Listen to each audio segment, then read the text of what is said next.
Welcome to this Osset History Podcast Guide on the 30-mark German Dictatorships paper.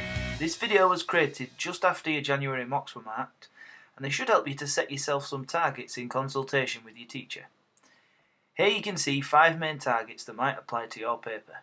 You need to review your paper and or maybe the paper of a friend so that you can decide which targets would be most relevant to you. You may already have a target or two written by your teacher, but that doesn't mean that the targets discussed in this podcast are not relevant to you. It just probably means that you've made a less common mistake that it wouldn't be worth making a whole section of a podcast about. What you can see here are mistakes that a number of people have made. Make sure you understand all of your targets before you attempt another question. If you watch this video and think that you've done everything correctly, then you must identify where you've done this. Sometimes it's harder to continue to do things right than it is to correct mistakes.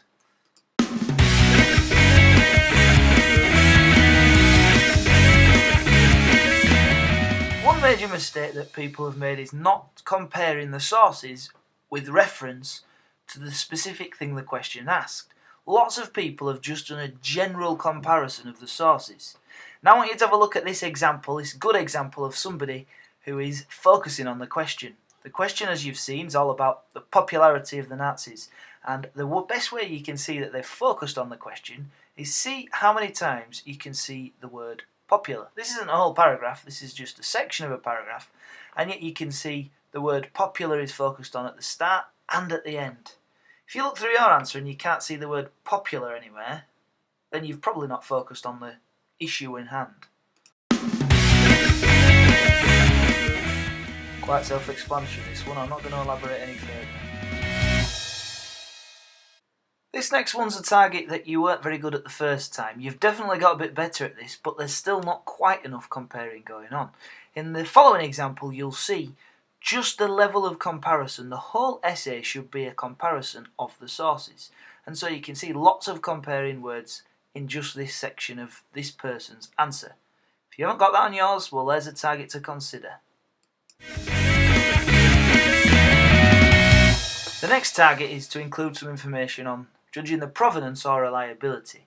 This is an area that you were not particularly great at to begin with. There's been some improvements, but we're still not quite tackling this idea of whether a source is or is not likely to be reliable. I've included 2 examples here. One that starts comparing the provenance of the sources quite well.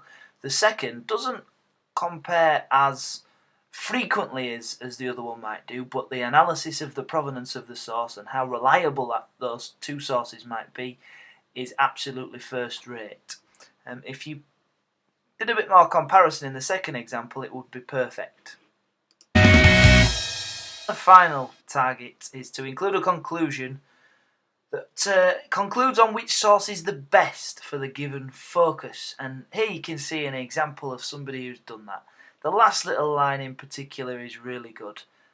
So have a look at your conclusion. Does it make out and does it make a case for which source is the most useful for the given question focus? And the last target's easy. Look at your page. How long is your answer?